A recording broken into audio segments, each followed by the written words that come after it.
applaudissements pour la réalisatrice de Inch'Allah. Merci d'accueillir Anaïs Barbeau-Lavalette.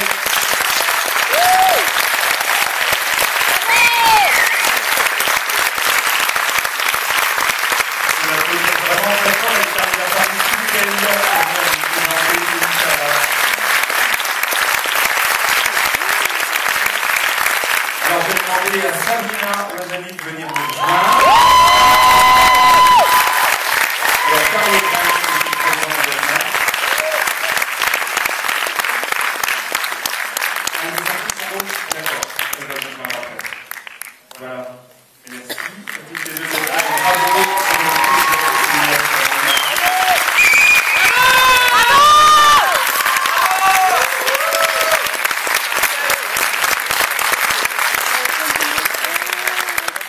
Alors, comme prévu, c'est vous qui avez la parole. Il y a 2 micros dans la salle. Je sais que le film, alors pour le coup, on a laissé le générique aller jusqu'au bout parce qu'on sait que la fin est assez brutale et qu'on a voulu laisser le temps du générique pour que vous puissiez reprendre et revenir avec nous. Et vous pouvez prendre la parole quand vous voulez. Moi, je me tourne vers vous, Anaïs, pour vous demander un petit peu comment est né le projet d'Inch'Allah. Je sais que vous avez une relation très forte avec les territoires occupés. Alors, racontez-nous comment est né le projet de ce film. Bonsoir, je suis vraiment contente d'être ici. C'est une belle soirée, vous êtes beaucoup. Merci. Donc, oui, ça fait à peu près une quinzaine d'années que j'ai été pour la première fois et en Israël et en Palestine. Et mes premiers pas là-bas ont été un peu chamboulants, je pense, graffignants, comme on dit chez nous. Parce qu'on tournait un documentaire, puis on a assisté à la mort violente d'un jeune garçon palestinien qui est mort donc, sous les roues d'un char israélien. Ça a été le début d'une longue relation d'amour-haine, comme les grandes histoires d'amour, c'est jamais simple. Et plus j'y suis retournée, moins je comprenais en fait, plus j'avais envie de retourner, plus ça me semblait sans fond et à explorer davantage. Donc je me suis fait des grands amis des deux côtés. J'ai commencé à avoir besoin d'écrire tout ça pour le sortir de moi un peu. Puis à un moment donné, je me suis dit, ok, j'y vais, je plonge, puis je fais un film. Voilà. La petite genèse en résumé. Alors, Sabrina, est-ce que ce soir vous découvriez le film pour la première fois ou pas? Ou est-ce que vous l'aviez déjà vu? Non, je l'avais. En fait, le film est sorti le 28 septembre au Québec. Donc, j'avais été faire la promo là-bas et je l'avais déjà découvert là-bas. Mais c'est une soirée importante pour moi parce qu'il y a ma maman dans la salle.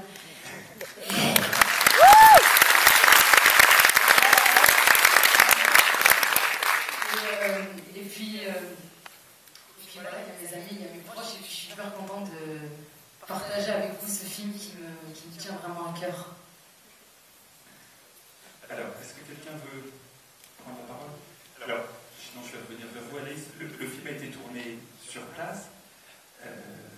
Où se passe l'histoire? Vous l'avez tourné On a tourné principalement en fait en Jordanie. 80% du film a été tourné en Jordanie pour des raisons de sécurité. En fait, comme on avait... c'est bizarre, on a toutes les cours. Nous, on l'a, mais eux, on l'a. Allez-y. Ok, je continue. Je m'entends en double, c'est étrange. Donc, on a tourné principalement en Jordanie. On a donc recréé le mur de séparation que vous voyez. Évidemment, pour des raisons de sécurité, c'était impossible de tourner véritablement là-bas. Quoique, il y a à peu près 20% du film qui a été tourné à Ramallah et à Tel Aviv. Mais donc, le décor du dépotoir, c'est un mur de 300 mètres de béton, complètement reconstruit pour les effets du film. Les checkpoints aussi, donc tous les points de contrôle sont reconstruits. Et puis, on a tourné dans les camps de réfugiés palestiniens de Jordanie. Donc, tous les enfants que vous voyez sont des Palestiniens de Jordanie. Ça a été d'ailleurs, je trouve, à part la découverte de Sabrina, la plus belle étape du casting, de plonger dans ces camps-là, alors que l'agente de casting, avec tout le respect que je lui dois, ne voulait pas du tout qu'on aille dans les camps de réfugiés. Elle disait, si tu choisis ces enfants-là, ils vont toujours être en retard.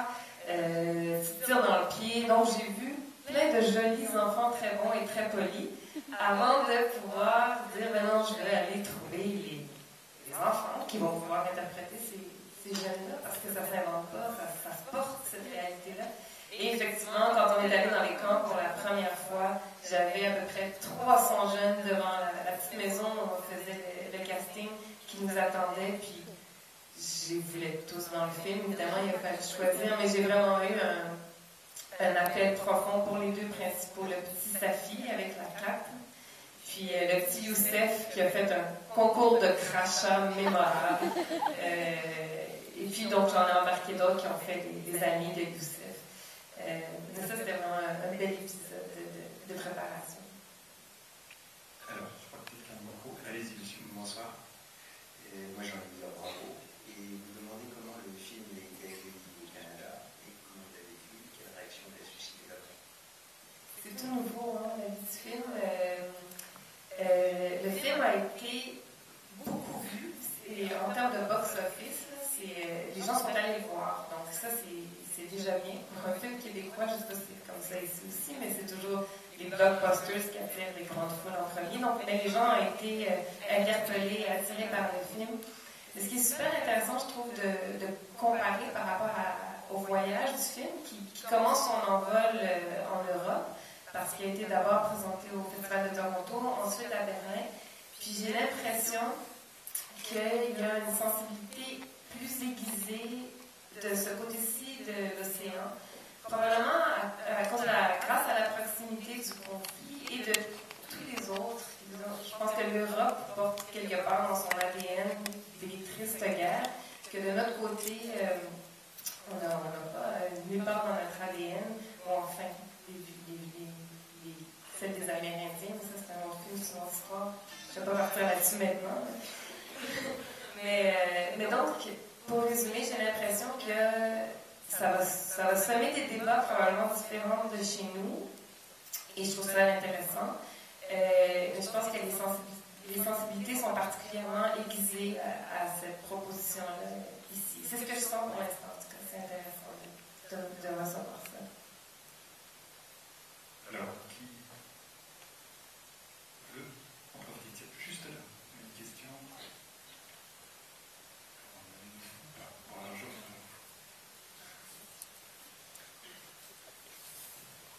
Bonsoir, merci beaucoup de votre réalisation, c'est vraiment magnifique.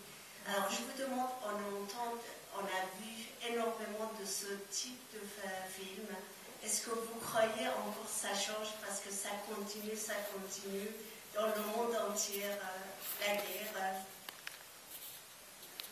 Si un film peut changer quelque chose, ou en tout cas le mien,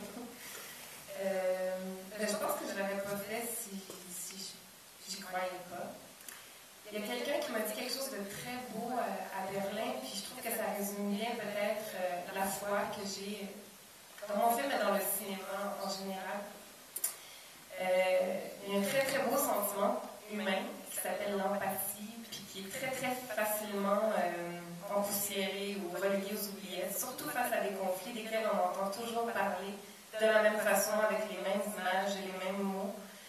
Puis il y a quelqu'un qui me dit merci parce que d'avoir posé une fibre humaine, d'avoir donné une charge émotive, d'avoir prêté des yeux, des rires, puis une sensibilité féminine à ce conflit-là, ça a éveillé mon empathie pour ce conflit-là, mais pour tous les autres conflits du monde. Puis ça, je pense que ça peut participer à transformer les choses. Aussi, j'espère. Alors, allez-y, juste là.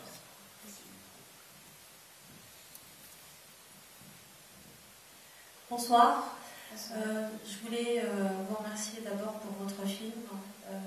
Moi, j'ai en tête cette image horrible quand ils reviennent dans leur village et que finalement, il est pas heureux de revenir dans le village. Au contraire, il est malheureux parce qu'on lui a volé cette terre.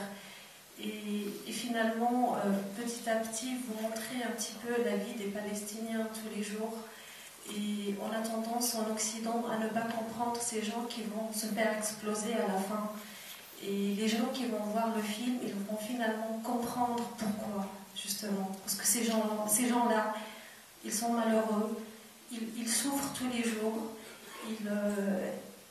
ils vivent pas tout simplement. Et finalement, quelque part en Occident, on va finalement comprendre un petit peu pourquoi ces gens-là, par dépit, ils vont se faire exploser à la fin. C'est pas un acte honorable en soi, parce que finalement on va tuer des civils aussi de l'autre côté. La haine engendre la haine. Mais il faut comprendre le pourquoi de la chose pour trouver une solution. Et pour ça, je vous tire chapeau. Merci beaucoup. En fait, juste pour continuer un peu là-dessus, parce que je sais que la proposition est choquante. Le profil donc des femmes kamikazes, particulièrement en Palestine, c'est exactement le profil en général de Rand. Il y a quelque chose d'hyper troublant et de très tragique là-dedans. Moi, j'habitais dans le temps de Vigie à côté de la première femme bombe humaine de Palestine. Elle avait 20 ans. Et c'était les plus beaux éclats de rire, c'était le bonheur incarné. Donc, c'était d'autant plus troublant qu'elle était complètement apolitique. Et elle a eu une trajectoire tragique similaire à celle du personnage de Rand. Donc, mis à part, oui, redonner peut-être un visage humain à quelque chose, à des actes monstrueux, j'avais envie, et ça, on m'a souvent posé la question, mais pourquoi ton personnage blanc, québécois, médecin, participe de façon consciente ou non à ce geste terrible? Puis justement, c'était pour ça. C'est parce que, sans jamais vouloir justifier cet acte ultime, j'avais envie qu'il puisse arrêter d'appartenir juste aux autres, qu'on puisse, oui, lui donner un visage qui nous ressemble, arrêter de penser que c'est juste les autres qui peuvent commettre des actes qu'on juge monstrueux, qu'on juge inhumains, alors que toute la tragédie est là, comme vous l'avez dit, ils sont humains. Puis c'est pour ça que j'avais envie de pousser mon personnage jusque-là, parce qu'on n'est pas, nous, blancs occidentaux, à l'abri de cette terreur-là, de ces gestes terribles. Puis je pense pas, je sais pas comment vous le recevez, mais je pense pas que c'est pour elle un geste réfléchi ou politique et que soudain elle se met à être politiquement engagée. C'est ça la guerre, ça participe à... Elle-même devient un champ de bataille en fait, et quelque part c'est une noyade, puis c'est ça que la guerre fait, c'est que ça fait exploser toutes les assises morales qu'on croyait tellement enracinées. Et non, ça appartient pas juste à ceux qui sont loin. C'est ça qui est terrible. J'avais envie, bref, de rapprocher cette guerre-là et la guerre en général de tout le monde, que ça puisse arrêter d'être juste aux autres, puis nous appartenir un peu.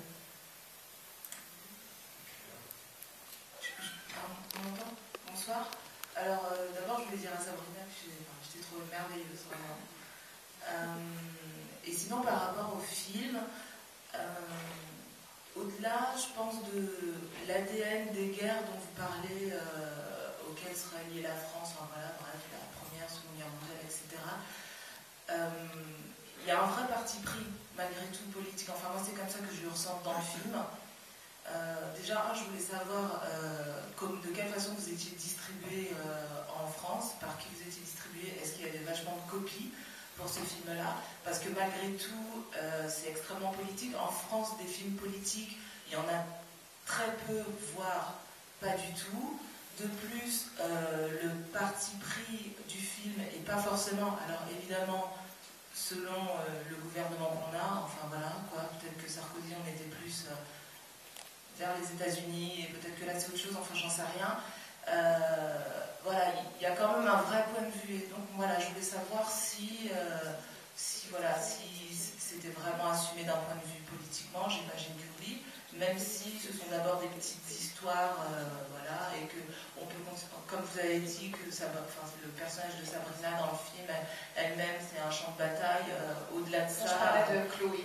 Ah, de Chloé, mais Sabrina aussi, vu que finalement c'est elle qui se fait exploser, voilà, à la fin du film.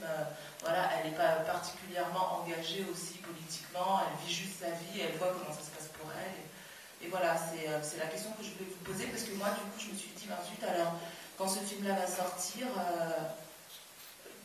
de ce point de vue-là, en France, en tout cas, moi, de ce que je vois, j'ai un peu peur des réactions, quoi, en fait. Alors, on va laisser Alice répondre.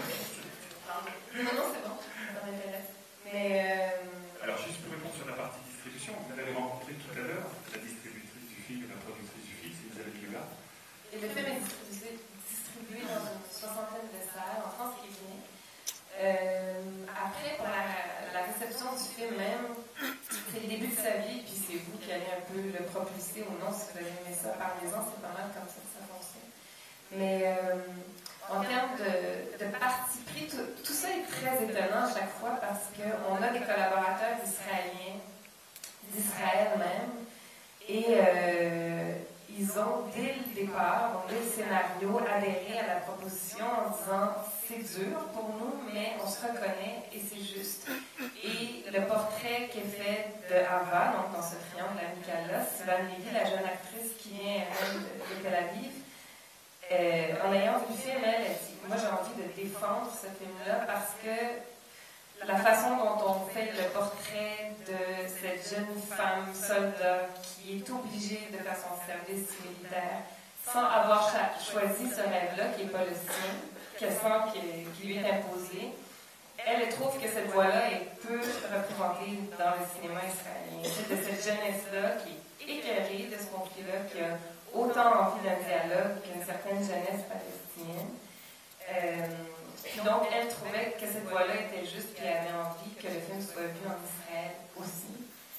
Donc, je pense que la sensibilité de la réception dépend vraiment d'une personne à l'autre, mais ce qui est étonnant, c'est que peut-être à l'extérieur d'Israël, on est encore plus sensible à ces questions-là qu'en Israël même, où eux sont prêts à aborder cette question-là de plein fouet. Alors, est-ce qu'on prend une dernière question? Il y en a une au centre. Bonsoir. Déjà, je voulais vous remercier pour ce film magnifique. Ça m'a vraiment bouleversé. C'est vraiment 100 ans, ça fait bizarre. Moi, j'ai pas tout à fait la même lecture que les deux personnes qu'on parlait tout à l'heure. Et vous l'avez dit tout à l'heure, c'est intéressant. C'est un film qui va au-delà de l'art, parce que artistiquement, je le trouve incroyable. C'est un film qui va faire parler les gens, faire parler de leur sensibilité, de leur point de vue. Parce que moi, je l'ai pas du tout fait comme ça. Je trouve que c'est un film qui parle aussi bien des deux côtés, et on voit les gens qui souffrent des deux côtés, pas pour les mêmes raisons, pas du tout de la même manière. On parle de la guerre, c'est vraiment ça, et la guerre des deux côtés. Et à la fin, on finit aussi par ces téléphones portables qui s'accumulent les uns au-dessus des autres, et c'est terrifiant. Et c'est ça que j'aime dans votre film, c'est que pour moi, je trouve que c'est une déclaration d'amour à l'humanité du côté israélien et palestinien. Donc, merci pour ça.